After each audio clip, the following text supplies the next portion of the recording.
Hello guys, नमस्कार, जय हिंद। स्वागत है आपका मेरे यूट्यूब चैनल सौरवी एजुकेशन हब में। तो आज हम पढ़ने वाले हैं क्लास 10th की साइंस का चैप्टर फर्स्ट। तो ये जो चैप्टर फर्स्ट है, ये इसमें है केमिकल इक्वेशन रिएक्शंस इनके बारे में। तो आते हैं हम अपने चैप्टर पे जिसका नाम है रासायनिक अभिक्रियाएं और समीकरण। इसमें जितनी भी केमिकल रिएक्शंस होती हैं वो आएंगी और उनको प्रेजेंट कैसे करते हैं, उनकी समीकरणें कैसी होती है वो होंगी।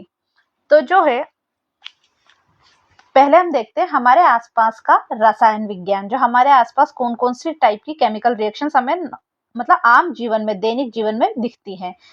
इन सभी दैनिक स्थितियों में प्रारंभिक पदार्थ की प्रकृति और पहचान बदल जाती है।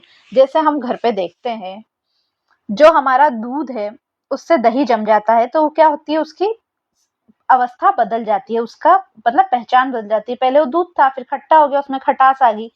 इसी टाइप से जैसे खुले में पड़ा हुआ लोहा जिसपे किसी भी तरह का जैसे कोई पेंट नहीं करते हैं, तो क्या हो जाता है, इस पे ये जंग लगने लग जाता है। देखो ब्राउन कलर का है ना, ये क्या हो गया, जंग लग गया, तो ये खराब होने लग गया लोहे का। ऐसे ही हमारे पेट में जब कुछ ये है तो इसमें HCl होता है, तो ये क्या रिएक्शंस करता है अंदर। और हमारी जो सांस लेने में होता है वो भी क्या होती है, एक श्वसन भी एक रासायनिक क्रिया है। तो जब भी कोई रासायनिक परिवर्तन होता है तो उसे हम क्या कहते हैं, रासायनिक अभिक्रिया। तो इसमें क्या हुआ, दूध से दही बना, तो ये क्या हुआ, केमिकल रिएक्शन हुई, रासायनिक अभिक्रिया हुई। ये पेट में HCl, हमारा भोजन पचा, HCl के कारण क्या हुआ, हमारा भोजन पचा। और काफी सारे एंजाइम भी होते हैं जिनके कारण हमारे भोजन को पचने में सहायता मिलती है। ऐसे ही श्वसन भी क्या है, केमिकल रिएक्शन। अब हम आते हैं, कैसे पता चलेगा कि जो है अभिक्रिया, कैसे पता चलेगी अभिक्रिया हुई है, कैसे पहचानेंगे हम। तो एक रासायनिक अभिक्रिया के 4 मुख्यतः भौतिक संकेत होते हैं। अब पहले हम आते हैं भौतिक। भौतिक जो होता है जिसे हम देख के पहचान सकते हैं, उसके लिए हमें क्या है, कोई सा भी प्रयोग नहीं करना पड़ता है, किसी भी केमिकल की आवश्यकता नहीं होती। मतलब भौतिक जो होता है हमें देख के पता चल जाता है। जैसे अवस्था में परिवर्तन, चेंज स्टेज। अब ये जो बर्फ है, ये बर्फ का टुकड़ा मेल्ट होके क्या बन रहा है, पानी, पिघल के क्या बन रहा है, पानी। तो ये पहले था ठोस। अब ये जो बर्फ था पहले क्या था, ठोस। और जो बाद में है ये बर्फ, ये इसका क्या बन जाएगा, पानी क्या होगा, द्रव अवस्था में बदल जाएगा। ऐसे ही चेंज इन कलर, केमिकल कई बार क्या होते है, जैसे ये है ना, बीकर में कुछ गर्म हो रहा है, उसके बाद क्या इसमें रंग में परिवर्तन आता है। गैस का निकास, कभी कोई क्रिया, कोई भी रिएक्शन होती है तो उसमें से क्या है, गैस निकलती हुई दिखाई देती है। तापमान में परिवर्तन, एकदम जो होता है वो ठंडा हो जाता है या गर्म हो जाता है। अब हम इसको देखेंगे एक प्रयोग के माध्यम से। जब मैग्नीशियम रिबन हवा में जलता है, नॉर्मली हमारा जो हवा में क्या होती है, ऑक्सीजन, जो क्या करती है, जलने में सहायता करती है। यह एक सफेद लो के साथ जलकर मैग्नीशियम ऑक्साइड बन जाता है। क्या करेंगे, ये एक मैग्नीशियम का टुकड़ा लिया, इसको क्या करा, जलाया नॉर्मली। तो जलने के बाद ये क्या देखा हमने, जो ये लपटें हैं इसकी, जो सफेद लो के साथ जलती है, और ये जो पाउडर बना है जलने के बाद जो उसकी राख हुई है, ये क्या हुआ, मैग्नीशियम ऑक्साइड बना है। तो अभी इसने, ऑक्सीजन ने क्या करा, क्रिया करके ऑक्साइड बना लिया, मैग्नीशियम ऑक्साइड। तो ये क्या बन गया, एक सफेद पाउडर बन गया है। तो ये भी क्या है, हमारी केमिकल रिएक्शंस। अब हम देखेंगे रसायन विज्ञान की भाषा में समीकरण कैसे बनाते हैं, इक्वेशन कैसे बनाते हैं। तो सबसे पहले जैसे यहाँ है मैग्नीशियम Mg, ये है O2, ये है ऑक्सीजन। तो ये क्या है, अभिकारक। ये क्या हो रहा है, हमारी क्रिया में भाग ले रहे हैं। अब ये अभिकारक है। जैसे इसको इन्होंने शब्द समीकरण में भी लिख रखा है हिंदी में, जैसे मैग्नीशियम प्लस ऑक्सीजन दोनों मिलके क्या बन रहे हैं, मैग्नीशियम ऑक्साइड। ठीक है, ये देखो हमारा मैग्नीशियम ऑक्साइड बना ना, ये क्या बना हमारा, मैग्नीशियम ऑक्साइड। और किस किस से बना, वो मैग्नीशियम प्लस ऑक्सीजन से मिलकर बना। क्या बना हमारा, मैग्नीशियम ऑक्साइड। ऐसे ही हुआ। अब इसकी स्कैटर कंकाल स्केटल इक्वेशन यानी इसकी कंकाली समीकरण जो संतुलित नहीं है। ऐसी समीकरण जो संतुलित नहीं होती, मतलब सिर्फ रो होती है, असंतुलित।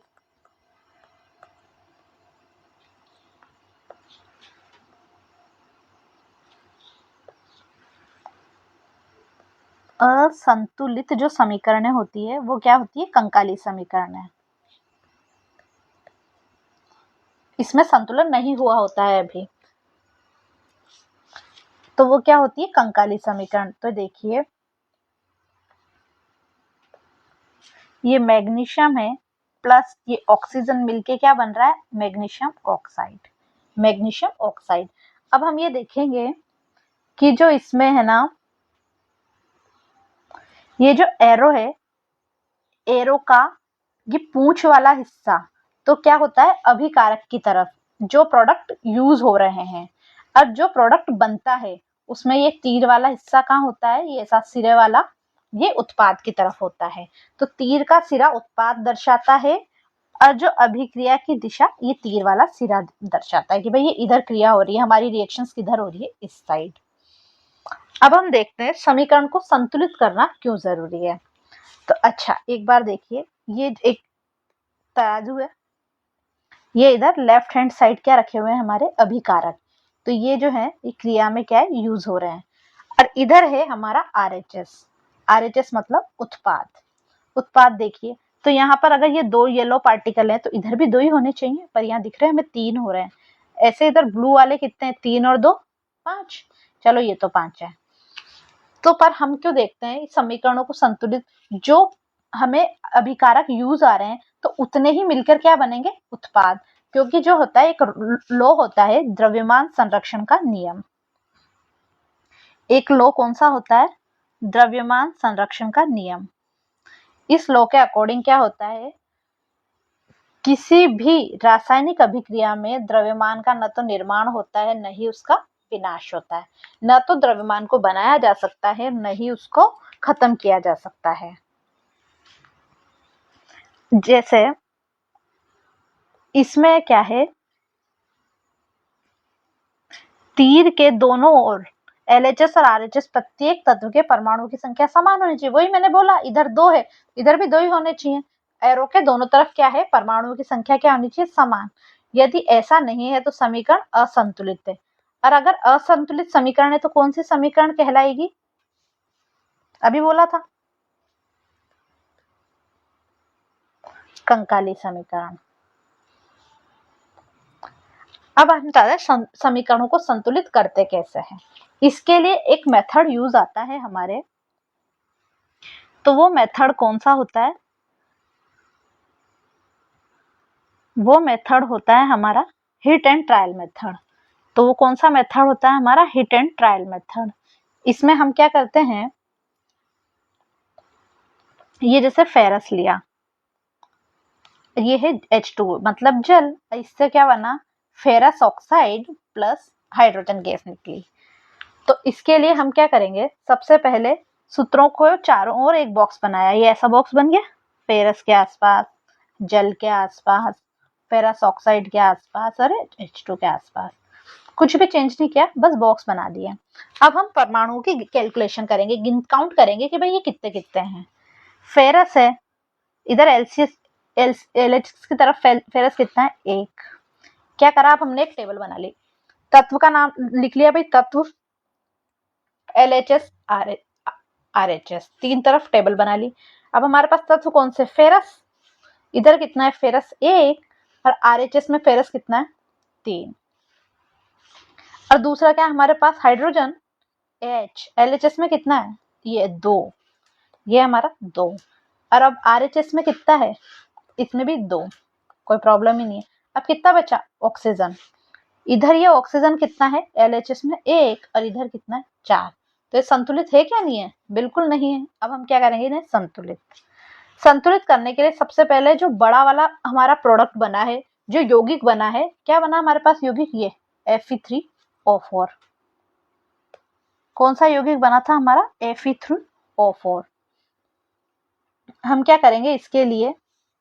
सबसे पहले ऑक्सीजन को संतुलित करने के लिए करेंगे, क्योंकि ऑक्सीजन ही सबसे ज्यादा, पहले एक थी अब 4 होगी। तो अब हमारे पास इधर तो फेरस थे से एक ही था, इधर 3 है।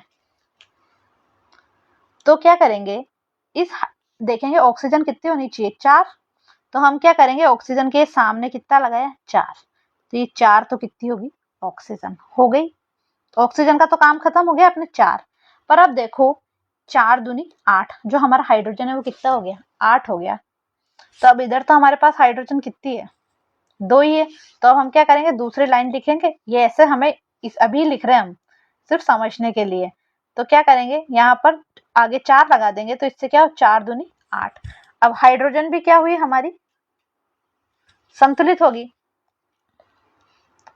अब हम क्या करेंगे, अब हम फेरस को संतुलित करेंगे। इधर फेरस कितना है हमारा, 3। क्वेश्चन में हमें 3 ही हो रहा है। अब पर अब रियल में क्या हो रहा है, यहाँ पर तो 1 ही है।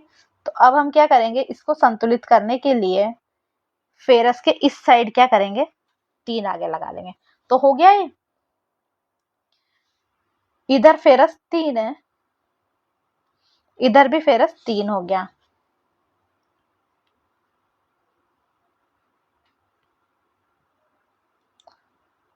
इधर फेरस 3 है, इधर भी फेरस 3 हो गया। इधर H2 8 है, इधर भी 8 है। इधर ऑक्सीजन 4 है, इधर ऑक्सीजन 4 है। ये देखिए, ये 3Fe 3Fe, 4H2 यानी 4 ऑक्सीजन, तो ये 4 ऑक्सीजन, 8 हाइड्रोजन 8 हाइड्रोजन Fe3। तो ये हमारी क्या हुई, एकदम संतुलित समीकरण। अब हम आते हैं अंतिम चरण, भौतिक अवस्थाओं के संकेत। तो इसमें हम अभी मैंने आप लोगों को बोला था, वो जो बर्फ थी, वो मैंने बताया था ना कि बर्फ हो रही है ठोस, वो मेल्ट होके क्या बन रही है, द्रव में पानी बन रहा है। तो अब इसके साइन देखेंगे कि भाई कैसे पता चलता है कि ठोस है, लिख के कैसे देते हैं हमें इक्वेशंस में। तो देखिए, समीकरण को अधिक सूचनात्मक बनाने के लिए हम भौतिक अवस्थाओं को जोड़ते हैं। इससे पता चलता है कि भाई सॉलिड फॉर्म में है, गैस फॉर्म में है, लिक्विड फॉर्म में है, किस फॉर्म में है। तो देखिए, सॉलिड यानी ठोस को देखने के लिए एस का साइन बनाते हैं। ठोस मतलब जैसे बर्फ का टुकड़ा है ना, ऐसे ठोस को जोड़ने के लिए एस का साइन बनाते हैं। ऐसे ही लिक्विड यानी पानी जैसी द्रव अवस्था वालों के लिए क्या करेंगे हम, आई का। लिक्विड है ये, एल का साइन बनाएंगे, एल का लिक्विड। अब है ना, ये क्या करेंगे, एल का साइन बनाएंगे। अब हम आते हैं गैस, जितनी भी गैसों के लिए क्या करेंगे, जी, गैस, जी का साइन बनाएंगे। और जलीय घोल बनेगा किसी भी चीज का, तो ये एक्वा, AQ का साइन बनाएंगे। अगर जलीय घोल बनेगा, एक्वेजस वाला घोल बनेगा, तो ये AQ। जैसे अभी हमने ये इक्वेशन थी हमारी 3Fe, तो ये जो फेरस है वो सॉलिड अवस्था में है, H2O ये गैसीय अवस्था में है, 4H2O। और जो हमारा ये फेरस ऑक्साइड है ये सॉलिड अवस्था में है। यहाँ जो जी है ये पानी के भाप के उपयोग में बनाया गया है। ये जो पानी है ये उड़ता हुआ भाप में बन रहा है। ये यहाँ जी दर्शाता है कि पानी का उपयोग भाप के रूप में किया गया है। यहाँ लिक्विड नहीं है, ये गैस के भाप बन रही है पानी की, जो भाप के रूप में जी दर्शाया गया है। और 4H2 हाइड्रोजन अपने आप गैस है, ये हमारा सॉलिड है, ये हमारा सॉलिड है। और ये यहाँ पर क्या है, ये पानी का यूज भाप के रूप में किया गया है। अब हम देखेंगे रासायनिक अभिक्रियाओं के प्रकार। अब प्रकार मतलब रासायनिक अभिक्रिया कितने टाइप की होती है। तो ये जो टाइप होते हैं ये परमाणुओं के आबंधों के, इनके जो बॉन्ड्स आपस में होते हैं, डबल बॉन्ड, ट्रिपल बॉन्ड, इन सब के टूटते हैं और बनने के आधार पर बने गए हैं। जैसे कुछ में तो क्या होगी, संयोजन यानी कॉम्बिनेशन बनेंगे। ये मतलब क्या है, जैसे ये 1 2 3 4, तो ये चौथा पॉइंट इसमें जुड़ेगा, मतलब कईयों में तो योग होगा। वियोजन डिकम्पोजिशन, इसमें टूट जाएगा। जैसे संयोजन में मिलेगा ना, मिल गया, जुड़ेगा, और इसमें टूटेगा। संयोजन में जुड़ेगा और वियोजन में टूटेगा। ये एक दूसरे के विपरीत हैं। ये क्या है, एक दूसरे के विपरीत। इसमें संयोजन में तो क्या होगा, प्लस होगा, और वियोजन में क्या होगा, माइनस होगा। ऐसे ही अब हम आते हैं विस्थापन। विस्थापन में ये जो कोई भी एक अणु, परमाणु या अणु टूटकर अलग जाएगा, विस्थापन हो जाएगा। और ऐसे द्विविस्थापन, द्विविस्थापन में 2 अणु इधर उधर हो जाएंगे, यानी एक इधर जाएगा दूसरा इधर आएगा, एक इधर जाएगा, मतलब ये ऐसे चेंज होते रहेंगे। रेडॉक्स अभिक्रिया, उपचयन अपचयन, ऑक्सीडेशन रिडक्शन, ये दोनों मिलके क्या बनती हैं? रेडॉक्स। तो ये है, इसमें क्या होगा? ऑक्सीजन जुड़ेगी, ऑक्सीजन घटेगी, हाइड्रोजन जुड़ेगी, हाइड्रोजन घटेगी। ये हम अपने देखेंगे नेक्स्ट वाली वीडियो में कि जो ये टाइप्स होते हैं ये कैसे कैसे संयोजन में क्या क्या जुड़ रहा है, क्या घट रहा है, ऑक्सीडेशन क्या होता है, रिडक्शन क्या होता है, रेडॉक्स अभिक्रिया। रेडॉक्स अभिक्रिया क्या होती है? रिडॉक्स में दोनों एक साथ होगा, ऑक्सीडेशन और रिडक्शन एक ही इक्वेशन में होगा ये। तो ये कौन सी अभिक्रियाएं कहलाएगी? रिडॉक्स रिडॉक्स अभिक्रिया, इसमें ऑक्सीडेशन रिडक्शन एक साथ हो रहा हो। तो अब नेक्स्ट वीडियो में हम इस चैप्टर को कंप्लीट कर लेंगे। तब तक के लिए आप हमारे चैनल को लाइक करें, सब्सक्राइब करें, अपने दोस्तों में शेयर करें।